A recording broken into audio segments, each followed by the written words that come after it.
All right, welcome back to another edition of the preview show. I'm Casey Campbell. That's Jonathan Viel from the Racing Experts. How's it going? It's going pretty good. We're back again here, previewing Talladega and reviewing Richmond. We had the NASCAR Camping World Truck Series on Saturday of last week at Richmond, and then the NASCAR Cup Series Sunday of last week at Richmond. The Saturday race in the Truck Series, John Hunter Nemechek pulled off the victory. What were your thoughts on that race, Casey? Yeah, he did. That was interesting because the thing is, those KBM trucks, those Toyota trucks, basically all of Toyota is pretty dominant right now. Basically, at this point, I wouldn't be surprised if they won all the races. But we saw that, Kyle didn't have his best stuff, which is, at times that you thought that he was going to win it. John Hunter Nemechek, on the other hand, has been pretty good the last few weeks. And, it's just, it was a big win for him. And, he's here for wins, as his famous hashtag is. But I really think that, I've said it in the beginning of the season. The Ford truck, I think, is the favorite to win the championship. I just think that when John Hunter announced that he was going down to the Truck Series, I knew that it was going to be good for him. I think it was a career builder. It's definitely working out pretty well, and we'll see how the rest of the season goes. Certainly, yeah. And the season already going pretty well for John Hunter Nemechek. He has a 20-point lead over Ben Rhodes in the standings right now. Obviously, he won at Las Vegas, but this was a more closely contested battle in the final corner. Kyle Busch really drove it in hard, really was going for it at the end there. Yeah, he was, and of course Kyle will be back at Kansas in the next truck race. But yeah, I mean, John Hunter has proven that can you beat Kyle, and he has proven time and time again, and yes, he can beat Kyle. So it'll be another test next week when we get to Kansas, and then we'll see once I think Kyle's running also the Pocono truck race as well later on in the year. So it'll be interesting to see if anybody else can beat that 51, because we saw good runs out of the 4, and then strategy worked out for that 18 truck of Chandler Smith. He had a good run. Tyler Ankrum had a good run for GMS.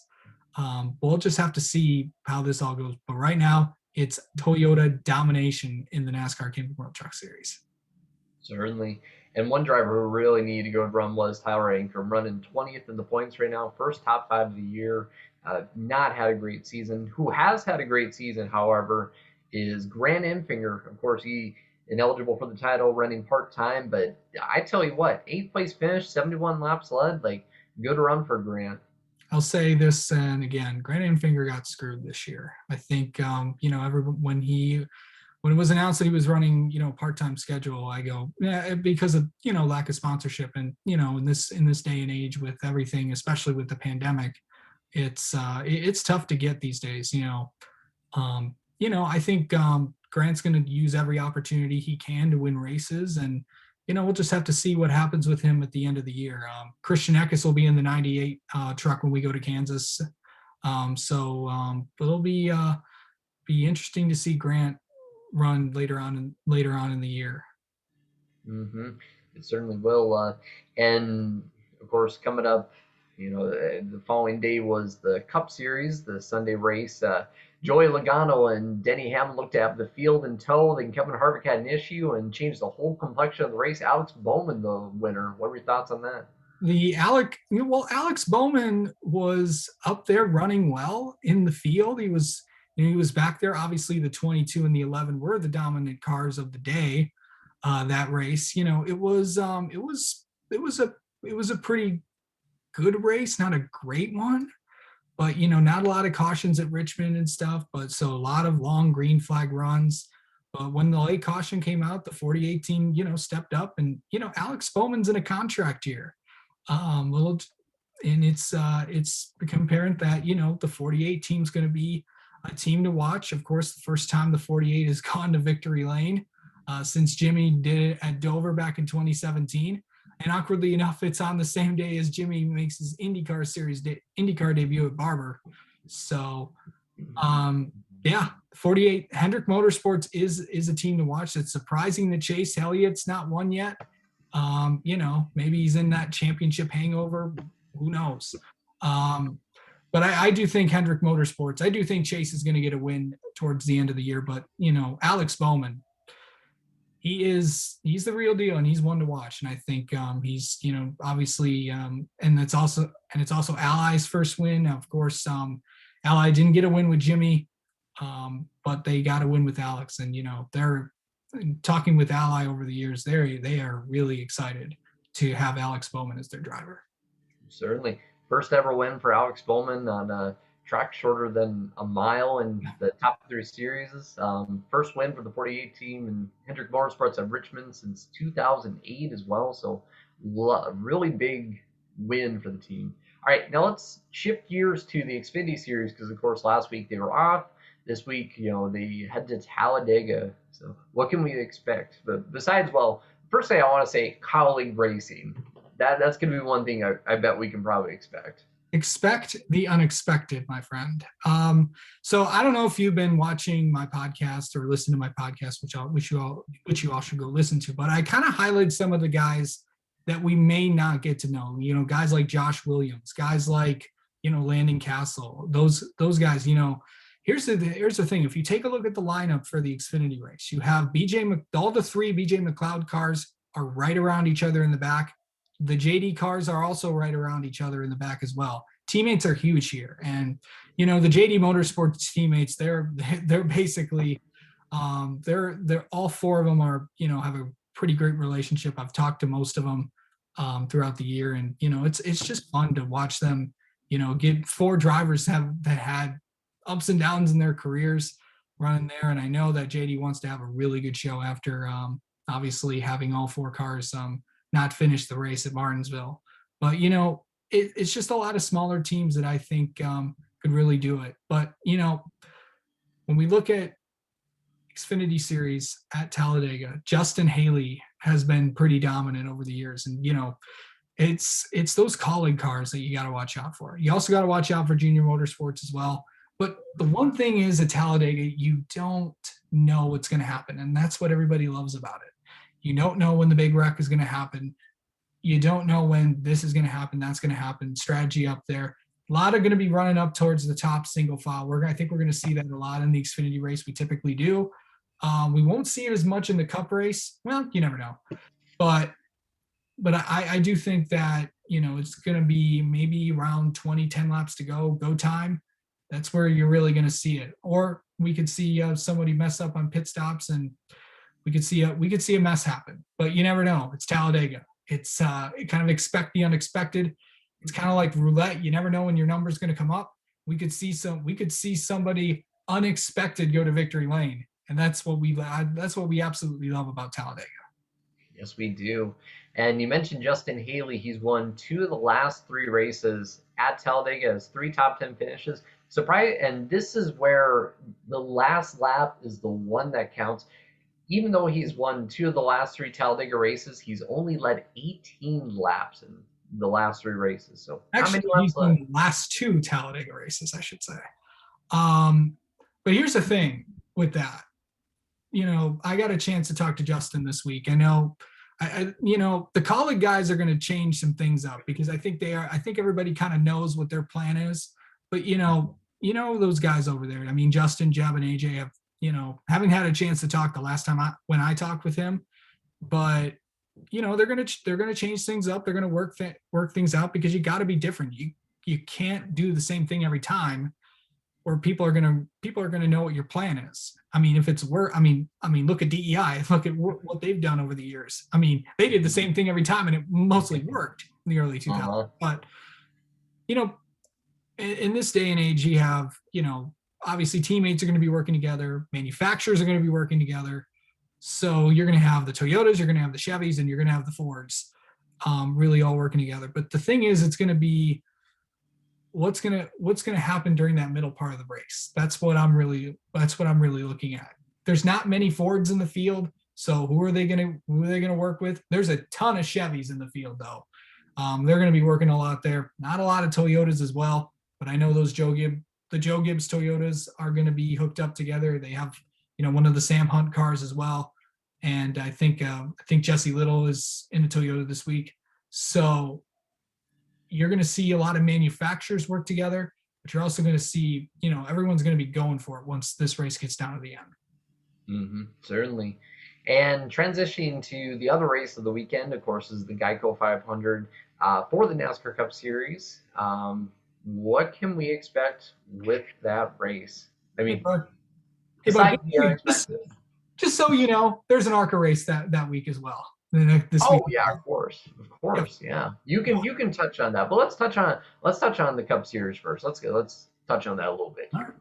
Well, yeah, I think the Geico 500 of tag team is going to be the Grand Marshal. So obviously, if you've seen their commercial over the years, and a lot of people love it. So it's gonna be a good race. You never know what could happen at the track. There's been a lot of teams that we've seen can have some good results. The manufacturers in the Cup Series are going to work together. The Chevys are going to work together. The Toyotas are going to work together, and the Fords are going to work together.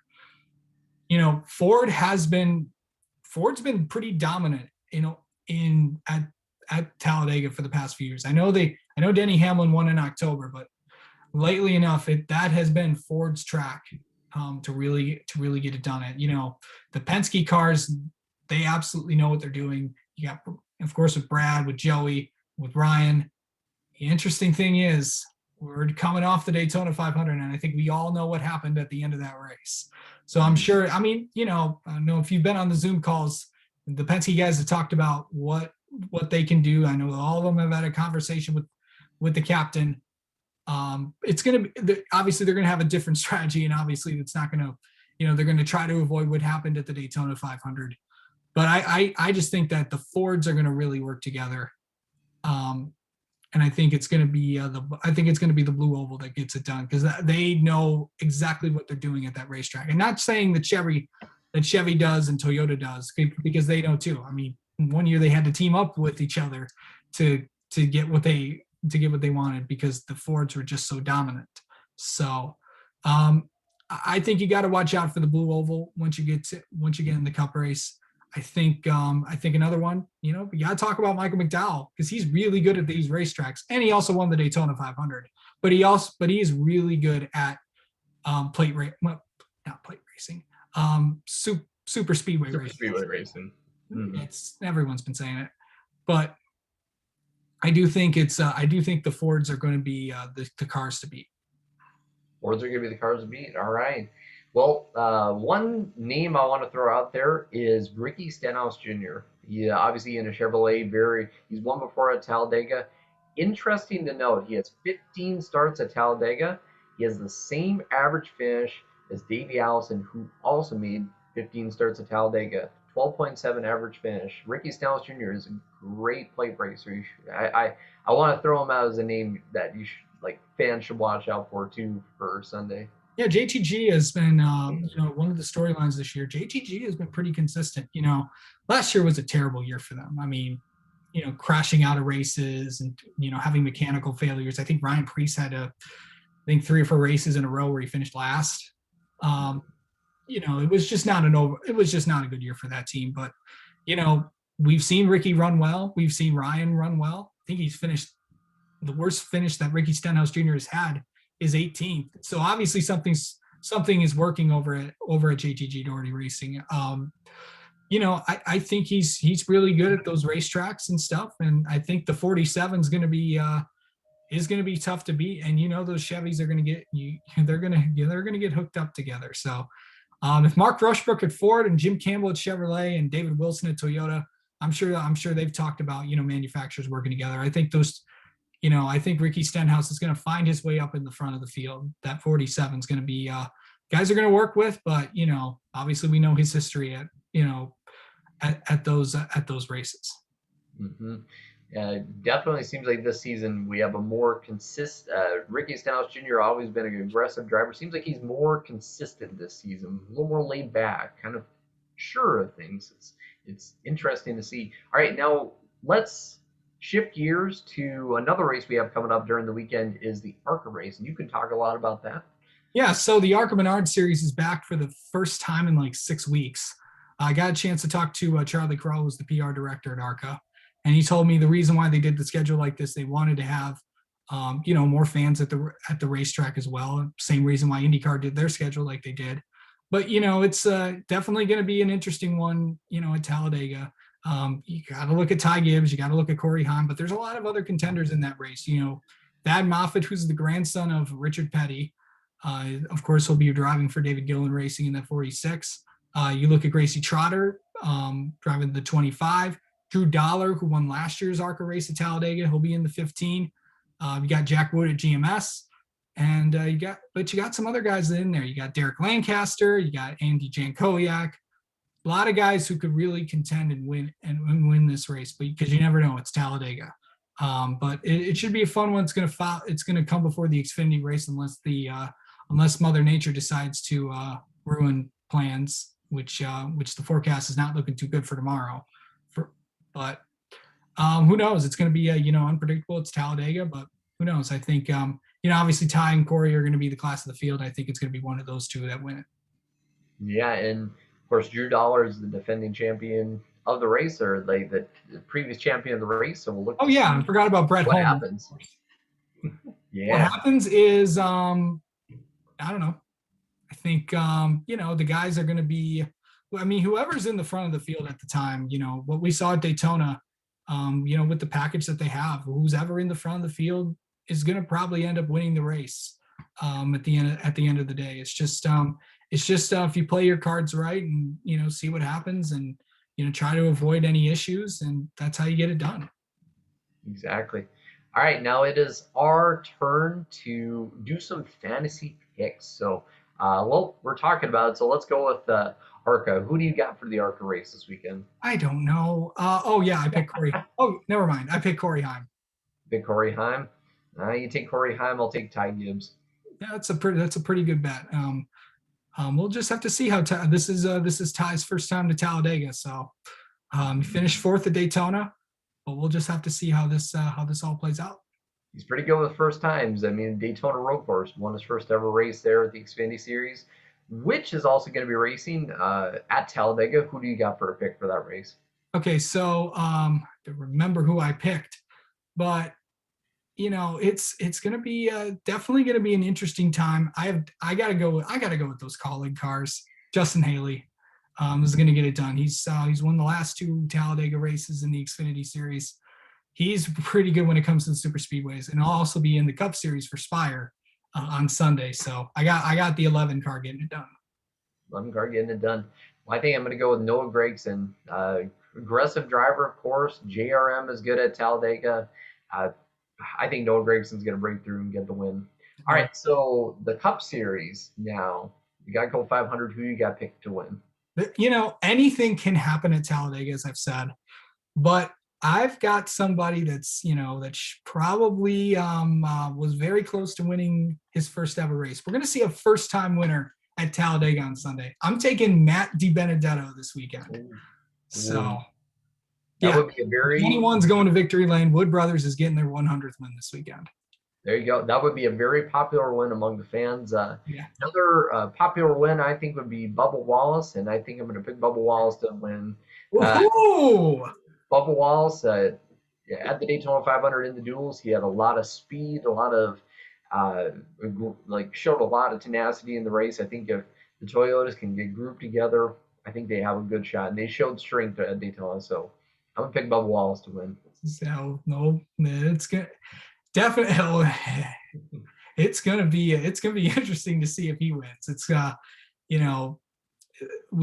of course, and of course he's going to be in a Netflix documentary was just announced.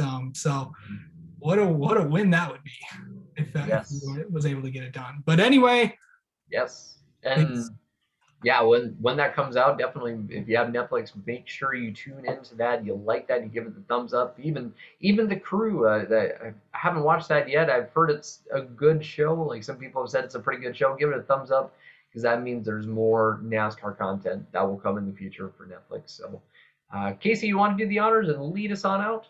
All right. Well, thank you so much for coming on, and good luck. We're watching this weekend's races at Talladega. We'll come back next week and recap those. We'll also take a look at ARCA, Trucks, and Cup running next week at Kansas.